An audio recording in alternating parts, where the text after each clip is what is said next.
Welcome to Revenge Report. Don't forget to hit that like button and subscribe for more. Let's dive in. The minute I walked into that hospital conference room, I knew I was walking into an ambush. Derek was already seated, arms crossed, wearing that smug, uptight lawyer face he puts on whenever he's about to bulldoze everyone into submission. Sarah sat next to him, hands folded like she was praying. Though for what, I wasn't sure. Peace? Doubt it. She looked at me like I'd wandered in off the street. My name is Monica Fowler. I'm 41 years old. I live in Norfolk, Virginia. Before we start, how's your day going and where are you joining from? Anyway, there we were, gathered to talk about whether or not to follow my dad's DNR order. The air was stiff, sterile. That fake leather chair squeaked when I sat down, and it felt like all their eyes hit me at once. I just don't think Monica is in the right place to be making any decisions, Derek started, not even bothering with small talk. Given the PTSD and everything, he trailed off with this fake sympathetic sigh. I didn't flinch, just stared at the table. Sarah nodded along. It's not personal, Monica. It's just, you're not exactly the stable sibling here. We never know where you are or what you're doing. I kept my mouth shut. Let them run their mouths. Derek reached into his briefcase and slapped a folder on the table like he was dropping a mic. I have the power of attorney, signed, notarized. I'm legally responsible for Dad's care. And of course, Linda chimed in from the corner, your father was clear, Derek is the responsible one. You've always been, a little hard to pin down, Monica. I looked at her, still wearing pearls like we were at some country club meeting instead of deciding whether or not to keep my father alive. Her tone was always calm, but her words cut like razor wire. The doctor, Dr. Patterson, cleared his throat. Before we proceed, we'll need to verify all documentation. The hospital has strict protocols around DNR enforcement and medical authority. Especially in cases of dispute, Derek puffed up like he'd just been insulted. There is no dispute. I have legal authority, but the doctor wasn't moved. Still, we'll have to confirm. I watched the whole thing like I was invisible, like they'd all decided who I was, what I was worth, and didn't think twice. They had no clue who I really was, what I'd done, what I still did. And I wasn't about to explain myself in a room full of people already convinced I was some flake with a messy past. I folded my hands in my lap and waited. Not defeated, just calculating. Dr. Patterson stood. I'll go start the verification process.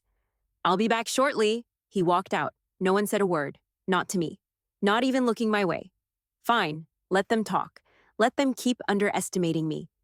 I leaned back in my chair, eyes on Derek, waiting for him to slip. Derek didn't waste a second after Dr. Patterson left. He stood like he was in a courtroom, and we were all waiting for his closing argument. Look, he said, resting both palms on the table like he owned the place. This isn't personal. It's just common sense. I've been Dad's emergency contact for years. I live 15 minutes away. I'm the one the nurses call. Not Monica, not Sarah. Sarah nodded like a bobblehead. That's true. You've always been the one handling things. Derek shot her a little smile. He was loving this way too much. I have a stable job, he continued. Been at the same law firm for 15 years. I've got a wife, 3 kids, a house in Roanoke. I'm not bouncing around the country chasing who knows what. I didn't say a word. Just let him talk. He wanted the spotlight? Fine. Let him sweat in it. Quick note. Before we go further, share which city or country you're watching from. Derek turned toward me without really looking at me. And let's be honest, Monica's never had a real career. What is it you do again? Some kind of desk job for the government? He said it with this snide little smirk, like he was trying to make government job sound like flipping burgers. She moves around so much I can't keep track, Linda added. One year she's in Georgia, then she's in Florida, then Colorado. It's like she's allergic to staying put, Sarah chimed in, soft voice but sharp words. And you disappear. Sometimes for months. No texts, no calls. How are we supposed to rely on someone who's never there? I clenched my jaw. They had no idea what I was doing during those months, where I was, who I was up against, what kind of risks I took. But sure, chalk it up to being absent. Derek chuckled and leaned back like he'd already won. This is what I'm saying. Monica's been floating through life since college. Remember when she dropped out for that random road trip across the country? What was that about? I was 19, deep undercover training. But yeah, let's call it a road trip. And when she bailed on Christmas 3 years ago? No explanation. Just gone. That was an op in Detroit. Guns, meth, 2 dead dealers. Christmas dinner wasn't exactly on my schedule. Sarah laughed under her breath. She's always been impulsive. Exactly, Derek said. I'm not saying she's a bad person. She's just not dependable. You can't build trust on guesswork. Dad needs stability, not surprise visits and disappearing acts. Linda leaned forward now, voice calm and condescending. Sweetheart, no one's attacking you. We're just being honest. You've always had this restless energy. That's not what Dad needs right now. I locked eyes with her. Restless energy, huh? That's what we're calling 12 years with the Bureau? The only thing I said out loud was, "You're wrong." Derek laughed. About what? Your track record speaks for itself. He had no idea how right he was, just not in the way he thought. The silence stretched long. Derek glanced around like he was expecting applause. Dr. Patterson still hadn't come back. I could feel the heat rising in my chest, but I kept my expression steady. I'd sat across from cartel captains and meth cooks with less ego than my own brother. And just to clarify, Derek said, like he couldn't help himself, this isn't about control. It's about responsibility. Someone has to make the hard calls. That's always been me. Linda looked over at him like he was a hero. You've done a great job so far. Sarah nodded again. We just want what's best for Dad. Their version of best was whatever kept the family picture looking neat and orderly. No mess, no questions, no inconvenient truths. I could tell the doctor was taking too long on purpose, probably didn't want to come back in the middle of this circus. Derek kept going, tossing out old stories like grenades. Remember when she got suspended in 10th grade for pulling that fire alarm? Or when she ditched prom because she said it was all fake and dumb? Linda chuckled. She's always been unconventional. I almost laughed. If only they knew how much unconventional paid in federal hazard bonuses. I sat there, still silent, still invisible in their eyes. But something in the air was shifting. They had no idea what was coming. Dr. Patterson finally walked back in, holding a manila folder and looking 10 years older than when he left. He cleared his throat.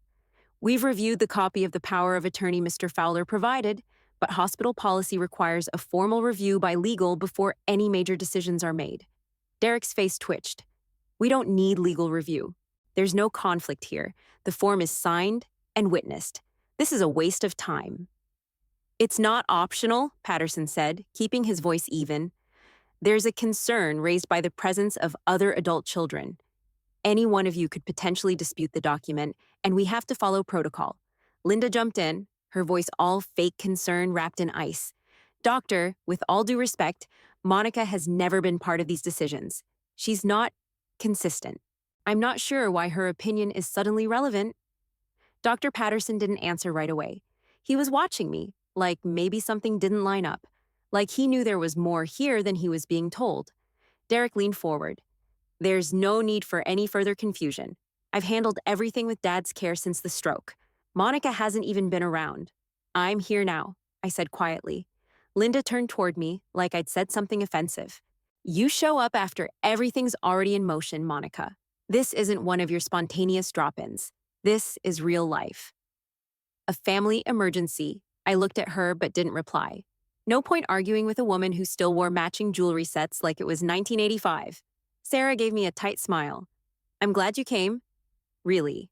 But you have to admit, it's not like we know where you've been or what you've been doing. That line again. You disappear. You're unreliable. You're not part of this family when it counts.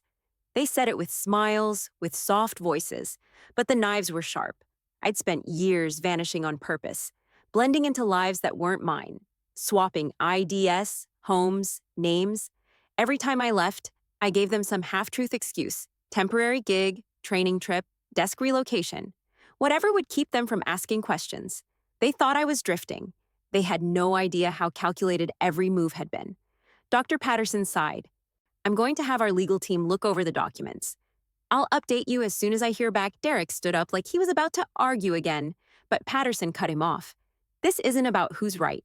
It's about liability. If we move forward with irreversible care decisions, everything has to be airtight. I won't make that call without clearance. He walked out again. Silence followed. thick and heavy. No one looked at me, but I could feel it. The irritation, the judgment, the unspoken belief that I was causing trouble just by breathing the same air. Linda sighed like I was an inconvenience. This delay isn't helping your father. Sarah crossed her arms. Monica, I'm not trying to be mean, but if you care about Dad, you'll let Derek handle this. You've got your own life. You're always busy. Derek stayed standing, arms crossed, pacing now. You're not equipped for this. No offense. You don't know the medical history. You haven't been here for the decisions. I've sat in this hospital more hours than I can count. And yet here I am, I said. He turned sharply. Yeah, now. After the hard part's done. That's not how family works, I didn't answer. I just sat back in the chair, hands folded, staring at the wall behind them like I was anywhere else but here. Let them vent. Let them keep throwing around the version of me they thought they knew. The version who quit everything, who flaked on birthdays, who dropped off the radar when things got messy. The truth sat just under my skin, itching to come out, but not yet. Let the silence stretch. Let them fill it with their doubts. I could wait. The door opened again, and a woman I hadn't seen before stepped in. She was dressed sharp. Navy blazer, no nonsense. She looked around the room like she already knew what kind of mess she was walking into. Monica Fowler? She asked, eyes locking on me. I stood up. Yeah, she gave a short nod. I'm Rebecca Martinez, hospital administrator. Could I speak with you privately for a moment? Derek jumped in quick. If this is about the medical directive, I can answer whatever you— No, she cut him off clean. I need to speak with Miss Fowler alone. Sarah blinked. Linda frowned. Derek looked ready to argue, but something in her tone made him back down. I followed her out, ignoring the whispers behind me. She led me down the hall to a side office with tinted windows and a badge scanner. She tapped in a code, opened the door, and motioned me inside. The door clicked shut. She turned to face me. Agent Fowler, she said. I felt the air shift. I'm sorry for the formality, but your clearance hit our system this morning, she continued. We were contacted by the Department of Justice. Standard protocol when a federal agent is linked to a patient file flagged under enhanced privacy. I exhaled slowly. I figured that might trigger something. We don't get many of you, she said with a small smile. So I did some digging. She pulled out a folder from a drawer behind her desk and opened it. Your father filed a supplemental directive 3 months ago. In it, he named Monica Fowler, if present, as a trusted secondary decision maker. That was added to his medical profile, but doesn't override the primary power of attorney unless the current decision maker is believed to be operating under incorrect or outdated information. I leaned in. Which he is, Rebecca tapped the folder. That's what I'm here to determine. We're in a gray zone legally, but the language is clear enough to hold if challenged. My chest felt tight, but not in a bad way, more like something cracked open. My father actually added that? She nodded. Yes, his file was updated during a check-in with his primary care physician. He specifically mentioned you by name, said he trusted your judgment. If she ever shows up, were his exact words.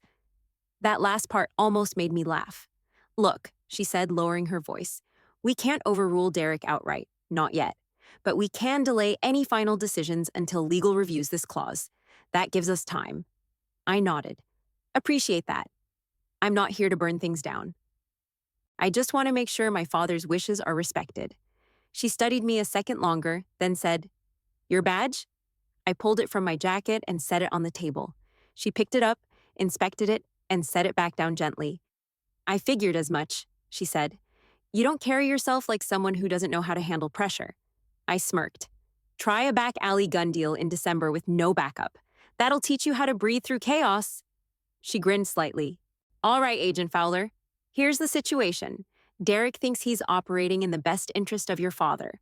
But based on this document, if I believe he's misinformed, I have discretion to prioritize the patient's most recent known preferences. And that gives you a legal foothold. I swallowed hard. So, you're saying I can speak for him now? Not fully. Not yet. But the moment legal gives the green light, I'll be bringing you back into that room as more than just the unstable sister. The heat behind my eyes caught me off guard. I'd gone years without hearing a single word from my family that hinted at trust.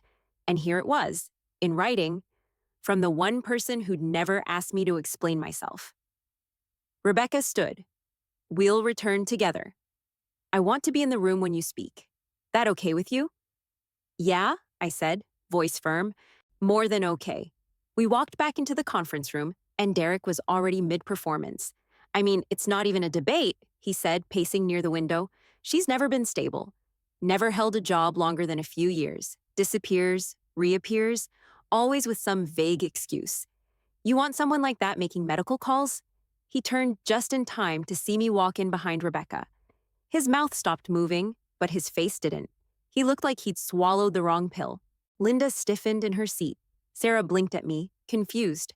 Rebecca moved with purpose, straight to the head of the table like she'd always belonged there. Dr. Patterson followed us in from the hall holding a stack of papers. Before we go any further, he said, raising his voice just enough, there's been an update regarding Mr. Fowler's care preferences. Hospital policy requires us to consider the most recent documentation available. A supplemental directive has been confirmed that names Monica Fowler as a preferred decision maker, if present. Derek's head snapped toward him. That document doesn't override power of attorney. You said so yourself. It doesn't, Patterson agreed, but it does require us to take her input seriously, especially since Mr. Fowler explicitly requested it. Until legal gives final direction, no major decisions will be made without Monica's full involvement. The silence that followed was almost funny, like someone had muted the room. Sarah broke it with a snort. Wait, Monica is qualified to make crisis decisions? Come on, Linda chimed in, soft and biting. You're telling me this Driftwood sister suddenly knows what to do in a life or death situation? What exactly qualifies her? Her gap year in Arizona? Rebecca leaned in slightly, calm and unshakable. I think it's time Monica clarified her professional background for everyone. I met her eyes. She gave a small nod, just once. I pulled my badge from my jacket and placed it flat on the table. Monica Fowler, Special Agent, Bureau of Alcohol, Tobacco, Firearms, and Explosives. The air cracked. Nobody moved. Nobody spoke. Derek's mouth opened, then closed, then opened again. You're joking. I shook my head. I've worked undercover for 12 years. Cartel infiltration, weapons trafficking, bomb tracing. That desk job you keep mocking? I've been in more active field cases than you've been in courtrooms. Linda's face drained of color. Sarah looked like someone had slapped her. Dr. Patterson let out a quiet breath. Well, that explains a lot. Yeah, I said. It does. Derek finally found his voice, and it came out shaky. You're seriously expecting us to believe that? That you're some kind of agent? Rebecca stepped in. I've confirmed her identity with federal records. DOJ flagged her presence this morning and verified her credentials. She holds active security clearance and is trained in emergency response, psychological trauma, and legal protocol. So yes, Mr. Fowler. We believe her. Sarah shook her head slowly. Why didn't you ever say anything? Because I wasn't allowed to, I said, looking straight at her. Because everything I did had to stay quiet to keep people alive. Including me, Linda whispered, all those times you vanished. Those weren't vacations. They were investigations. I missed holidays to bust arms deals. I skipped birthdays to infiltrate safe houses. I lied to protect my cover. And all of you, Derek, tried to stand tall again, like he could still bluff his way out. None of that changes the paperwork? I still have legal authority. For now, Rebecca said. But the hospital has full discretion during disputes of this nature. Until legal makes a final call, Agent Fowler's input carries equal weight, especially in crisis situations. Derek looked like he wanted to throw something. This is insane. No, I said, stepping forward. What's insane is thinking you could write me off with some old stories and high school gossip while pretending you know more about life or death decisions than someone who's lived them. Nobody argued. Not this time. Nobody said a word. Not at first. Derek just stood there, stunned, like he couldn't compute how the screw-up little sister he used to mock now outranked him in every possible way. Sarah kept glancing between my badge and my face, like she was looking at a stranger. Linda, for once, had nothing ready to say. I stayed standing, voice steady. You want to know why I've missed holidays? Why I disappeared for months without explanations? Because I was living under fake names in places you wouldn't last a day. building cases against people who'd kill their own mothers for a bag of cash. Still nothing. Try smiling through Sunday service with a drug runner's wife while knowing her husband buried two guys in a cornfield last week, or having to fake a marriage for 9 months with a gun dealer just to get close enough to his supply line. That's where I've been. Sarah's mouth dropped open a little. Jesus, I've had to lie to your faces. Repeatedly. For years. Every promotion I got, it was a cover for a new identity. Every failed relationship you talked about behind my back, that was me protecting people I worked with from being traced. Linda's voice cracked. You mean all that time you were pretending? I wasn't pretending, I said sharply. I was doing my job. You all just assumed I was flaky because it was easier than asking questions. You treated me like a disappointment because you didn't see a white picket fence or a retirement plan, but I've been risking my life for over a decade, while you sat around dissecting my silence like it was some personality flaw. Rebecca stepped forward, steady and formal. Based on the patient's documented preferences and the hospital's discretion in matters involving federal personnel with verified security clearance, we are designating Agent Monica Fowler as the primary point of contact until legal review is complete, Derek exploded. You can't just override me. I'm his legal representative. That hasn't changed. Rebecca turned to him without flinching. You're not being overridden, but you are being limited until further legal clarification. If the patient's intent is clear and more recent than the original document, hospital protocol supports that adjustment. This is a joke, he spat. She shows up with a badge and suddenly you think she's qualified to make end-of-life decisions? Dr. Patterson spoke up for the first time in a while, calm but direct. Actually, yes. She's not only trained in high-pressure response, she's been certified in field trauma, crisis de-escalation, and emergency decision-making. Frankly, she's more qualified than any of us at this table. I didn't need the validation, but I took it. Derek tried again, desperate now. This is about Dad, not federal protocol. He trusted me. I looked right at him. Then why'd he update the directive 3 months ago? Why'd he name me specifically if he didn't think I could handle this? He opened his mouth, but no answer came. I talked to Rebecca. She showed me the clause. Dad made sure that if I was here, my judgment mattered. And I'm here now. Sarah rubbed her temples. Why didn't he tell us? Maybe he didn't think you'd listen, I said. Or maybe he wanted someone at that table who actually knows what it's like to make life or death calls. Linda shook her head slowly. I can't believe this. All these years. You never asked, I said. You just filled in the blanks with whatever made you feel superior. Rebecca turned to me. Agent Fowler, the hospital needs direction on your father's treatment plan. Until further notice, your judgment takes priority under the supplemental clause. What would you like to do? I took a breath, didn't rush it. My father wants full treatment. Comfort care, nutrition, medication. But no ventilator, no intubation, no forced resuscitation. He wants dignity, not machines keeping him alive for our sake. Patterson nodded. We'll make the appropriate notations. Derek looked like he wanted to flip the table. This is ridiculous. She's been gone for years and you're just gonna hand her control? I didn't take it, I said, turning to leave. Dad gave it. I left the conference room without another glance at Derek. My boots echoed down the hallway as I headed straight for ICU. No more waiting. No more sitting in silence while people who had no idea who I was tried to rewrite the truth. His room was dim and quiet, a soft beeping from the monitor keeping rhythm like a second heartbeat. He looked thinner than I remembered, face sunken, skin pale, but he was breathing on his own. That meant something. I pulled a chair beside him and sat, slow and steady. For a minute, I just watched him. Then his eyes opened. Hey, I said, my voice quieter than I expected. He blinked a couple times, then smiled. Small, tired, but real. Mon. I hadn't heard him say my name like that in years. Not like I was a stranger. Not like I was trouble. I figured you'd show up, he rasped. Guess I'm predictable after all. He chuckled, weak but warm. Not a chance. You've always been slippery, I smirked. That what you call it? He closed his eyes for a second, then looked at me again. You think I didn't know you were doing something important? You never talked about it. But I saw it. You'd vanish, then come back looking like you'd lived 10 years and 3 months. Nobody else noticed I swallowed the lump in my throat. I wasn't supposed to say anything. Ever, I know, he said. But I knew.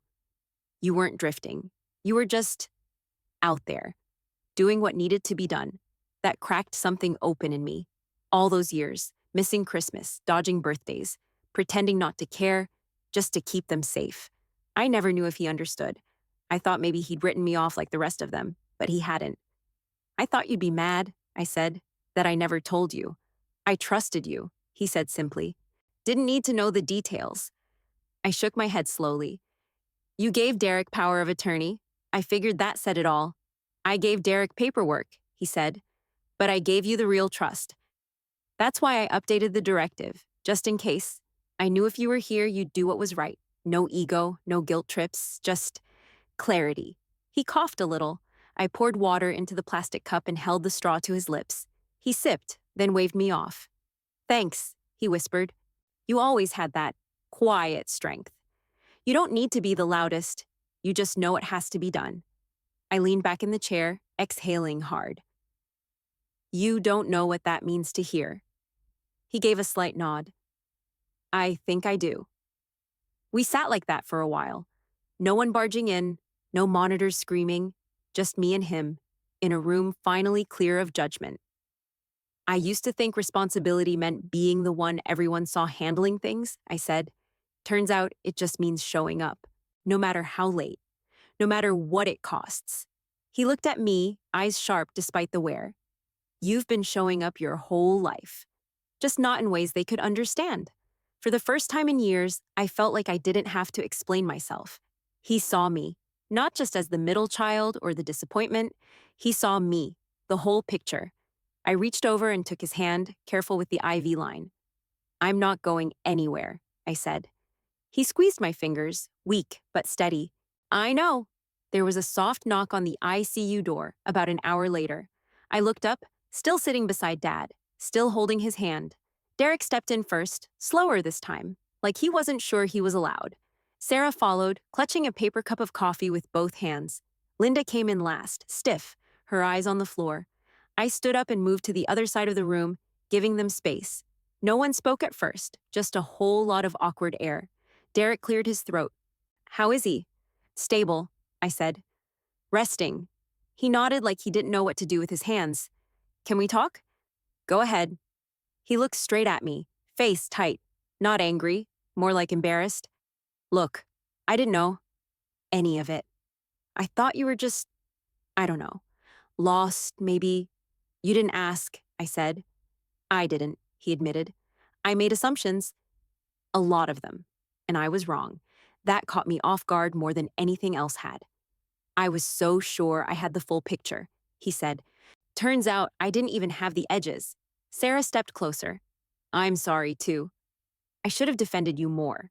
Or at least, tried to understand. She reached out and hugged me, quick and tight. I didn't pull away. When she stepped back, her voice cracked a little. I'm proud of you. I didn't say it before because I didn't know how to feel, but now I do. I mean it, I nodded. Thanks. Linda stood near the window, arms crossed, lips tight. She hadn't looked at me once. You got anything to say? I asked her, not harsh, just direct. She glanced up, then quickly away. I just need a minute to process. I stared at her for a second, then let it go. You all believe the version of me that made sense to you, I said. That's fine. I let you. I played along. I didn't need the credit. Derek rubbed the back of his neck. Still, I owe you an apology. No, I said. You owe me understanding. That's what I've wanted. Not sorries. Just to be seen. He nodded slowly. All right, then I'll work on that. The room shifted after that, like the tension started to peel away. Sarah sat in the chair I'd been in, holding Dad's hand like I had. Derek stepped to the corner and just watched him breathe. Even Linda finally moved closer. Nobody asked me more questions about my job. Nobody made jokes. For once, there were no side comments, no patronizing sighs, no dismissive looks. I wasn't the screw-up in the room anymore. I was just Monica. And they finally looked at me like that was enough. I stayed the night in Dad's room. The chair was stiff, the lights too bright, and the machines beeped every few seconds like they were testing my patience. But I didn't care. I wasn't leaving him. He slept through most of it. I just sat there, watching his chest rise and fall, holding a paper cup of bad coffee that had gone cold an hour ago. At some point after midnight, Derek came in. No words, no excuses. Just set down a fresh blanket and walked back out. A quiet gesture. Not quite an apology, but something close. The shift had already started. I could feel it. By morning, Sarah showed up with bagels and coffee. Real coffee. She handed it to me without a single, "You look tired," or "You should go home." Just a nod, like she got it now. Linda didn't come in until later, and when she did, she hovered in the corner. No judgment in her eyes, just silence. She looked like someone who'd had the rug ripped out from under her and was still trying to stand. And for once, I didn't care what she thought. I wasn't sitting in that room trying to earn anything from them. Not respect, not trust, not a second chance. I wasn't there to fix their opinions of me. I was just there, doing the job that needed doing. I'd done that my whole life. They just hadn't seen it. All those years they whispered about me behind my back, painted me as the chaotic one. Meanwhile, I was the one walking into danger with a wire taped to my ribs, carrying 3 different IDs in my back pocket, playing a role so deep, I sometimes forgot my own name. They were chasing order, I was carrying risk. They built lives that looked right on paper. I built a life no one would ever fully understand. And now, for the first time, they weren't treating me like the unstable sister with a messy life. They were looking at me like I was the one holding the reins. Because I was. Derek didn't bark orders anymore. He asked questions. Sarah leaned on me for updates. Linda still didn't say much, but she didn't challenge me either, and that was enough. It wasn't loud respect. It wasn't hugs and gratitude. It was silence. A different kind of silence, one I could live with. I thought back to every family dinner I skipped, every call I didn't return, every time I let them believe I didn't care. I could have explained myself. I could have opened that door, but I didn't, and maybe that was on me. Still, I wasn't the one who walked away from the truth. They were. All I ever wanted was to be taken seriously, not praised, just seen for who I really was. Turns out I didn't need their validation to get there. I'd been carrying weight they never saw, handling things they never knew existed. And now, when the pressure was on, when the stakes were real, they backed off. They let me lead. That told me everything. The power dynamic had shifted, and I didn't even have to raise my voice to make it happen. I didn't have to prove anything. I just had to stop hiding. Funny thing was, I didn't feel proud. I didn't feel smug. I just felt steady, solid. Like I'd finally stepped into my real role, and no one could shove me back into that old box ever again. They used to look at me like I was the failure in the family, but I'd been the one protecting them all along. A week later, I helped Dad into his recliner and handed him the remote like nothing had changed. Except everything had.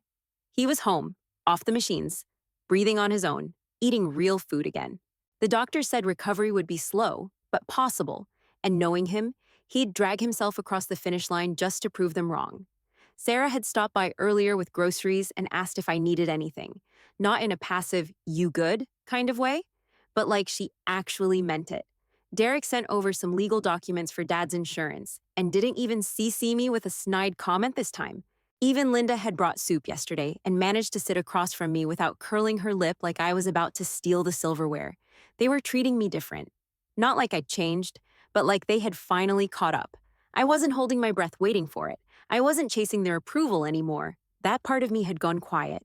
For years, I carried their doubt like extra weight, second-guessing my choices, shrinking when I walked into family dinners, brushing off their little digs just to keep the peace. I used to wonder if I'd made the wrong trade. Loyalty for distance, silence for safety. Now I knew I hadn't, because this moment, right here, sitting in Dad's living room while he sipped watered-down lemonade and flipped through channels like nothing had happened, that was the payoff. That was the peace. He trusted me. Not because I told him to, because he knew. He saw through the noise, through the lies I had to tell and the masks I wore, and even when I gave him nothing, he still gave me his name on that directive. That meant more than anything my siblings could have said. And sure, they'd come around, but the satisfaction didn't come from proving them wrong. It came from not needing to. Their respect wasn't something I fought for. It was something I earned by doing the work in the dark for years, without applause, without credit. Now they finally saw me. But I'd already learned how to stand on my own before they ever looked up. I wasn't chasing their acceptance anymore. I had something better. Peace, earned the hard way.